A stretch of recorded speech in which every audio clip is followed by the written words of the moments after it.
Salamat.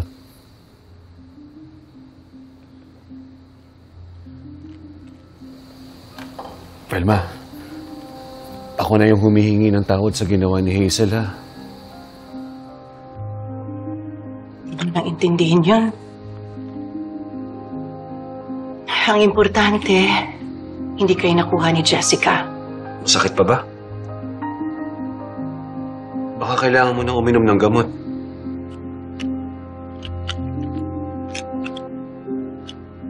Mas masakit yung mga nangyayari, Manuel. Ngayon ko lang na-realize na hindi pala ganun kadaling pakawalan sina Jeffrey at saka si Andrea. Kahit nasa tamang edad na sila, sila pa rin yung sanggol na pinag-iili ko eh. Ibalik na lang natin yung dating plano. Aalis na lang kami ni Jessica para makabalik sila dito. Hindi.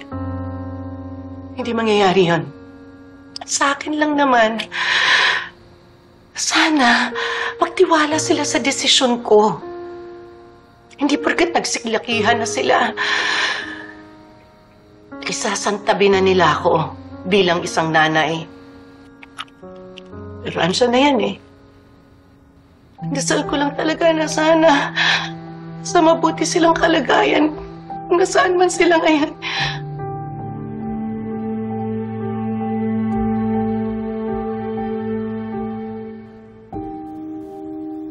Talaga po, tatay? Dito na po kayo titira?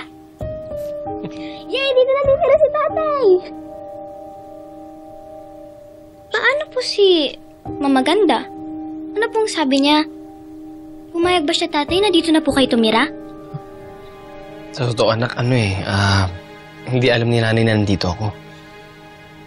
Hindi ka po nagpaalam, tay? Paano po yun? Lumayas ka. Eh, di ba masama po yung lumalayas? Ano po ba ang problema? Tetay, huwag ka nang makulit. Isipin mo na lang na makakasama na natin ang tatay mo. Sabay na kayong kakain, matutulog.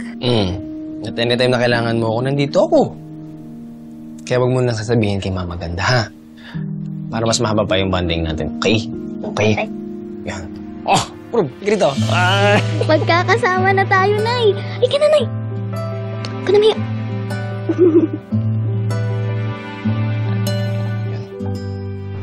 Di ba dati kang polis?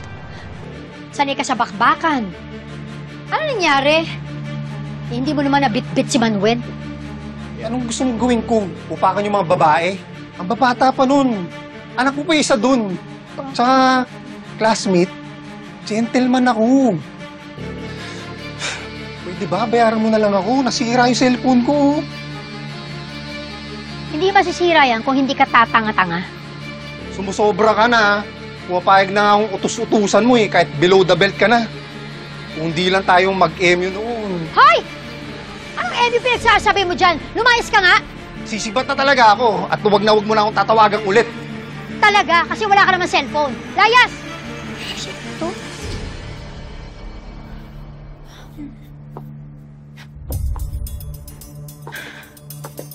Paano yan, friend? Paano mo mababawi ang mag-amo mo? May isa pang paraan. Kumusta yung pinapahanap ko sa iyong abogado?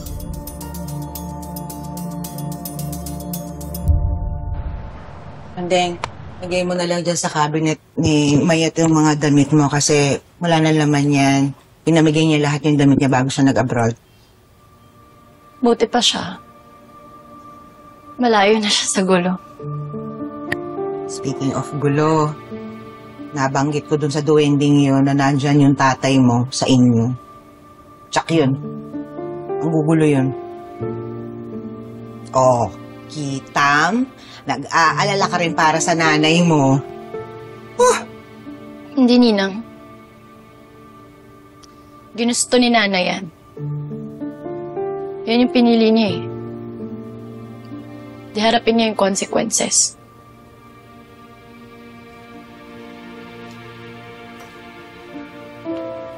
Alam mo, may kikwento ako sa'yo.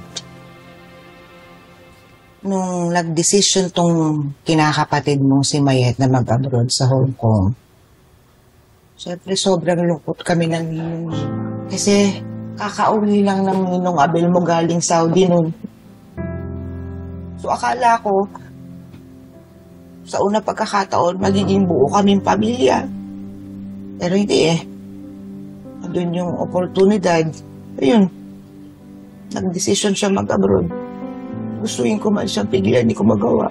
Kasi yun yung magpapasaya sa kanya. Ito ang tanong, Anden. Nung umalis ka, naging masaya ka ba?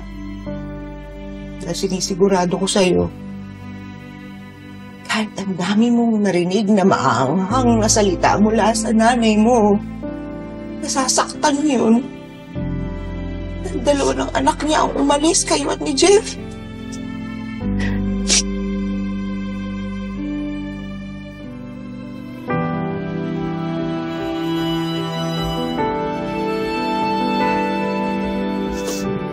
Ayan, Ben.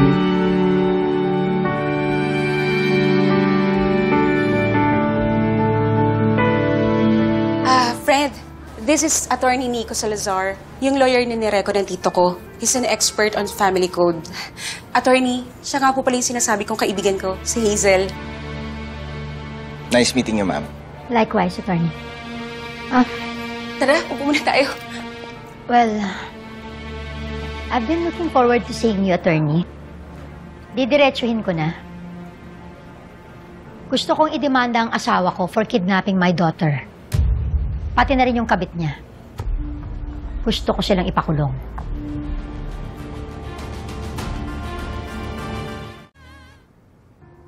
Kumusta naman ang prinsesa ko?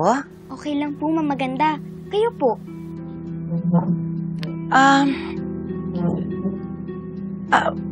Malungkot ako, Apo. Nag-aalala kasi ako sa tatay mo. Nandyan ba siya? Bawal pong sabihin pero bawal din po maglay, di po ba? Kaya sasabihin ko na po. Nandito po si tatay. Kaya huwag na po kayong malungkot, mamaganda. Careful po. Salamat.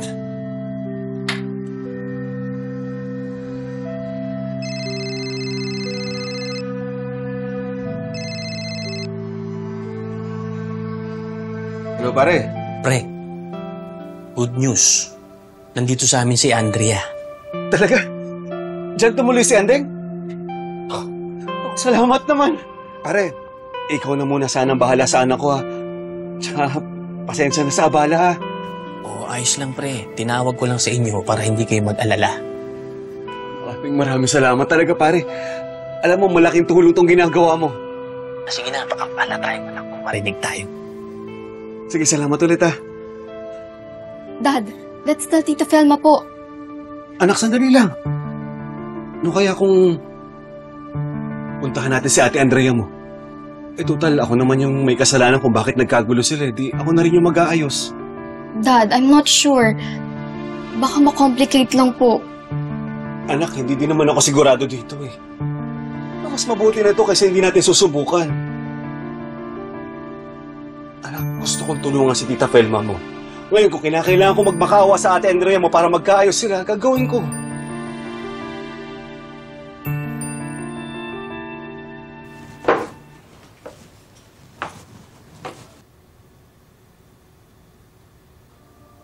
Oh, bakit hindi ka pa natutulog? Naninibago lang po ko, Nina. Mahal. Kasi buong buhay mo, kasama mo ang nanay mo. Nasa tabi ka lang niya. Sa tabi ko lang siya, Nina. Naalala ko nung operahan ako. Hindi talaga siya nawala sa tabi ko. Tulog lang ako pero hindi niya binibitawan yung kamay ko. Pagising ko, nakikita ko doon pa rin siya. Kahit pagod na siya, naantok. Hindi siya umalis. Gaya ng dati niyong asawa. Hindi naman pala talaga niya naging asawa kahit kailan. Pero bakit gano'n, Nina? Nung bumalik lang yung lalaking yun sa buhay namin, Parang kinalimutan na ni nanay lahat ng pinagsamahan namin.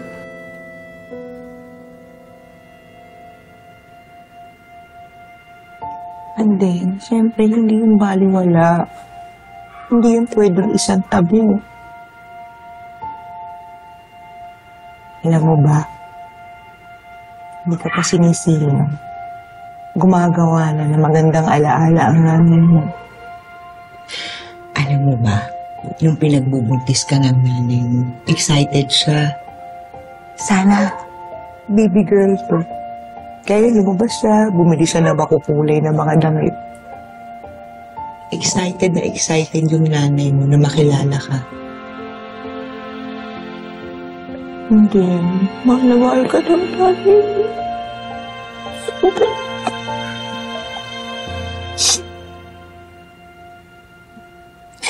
Mahal na mahal ko rin naman siya, Nina.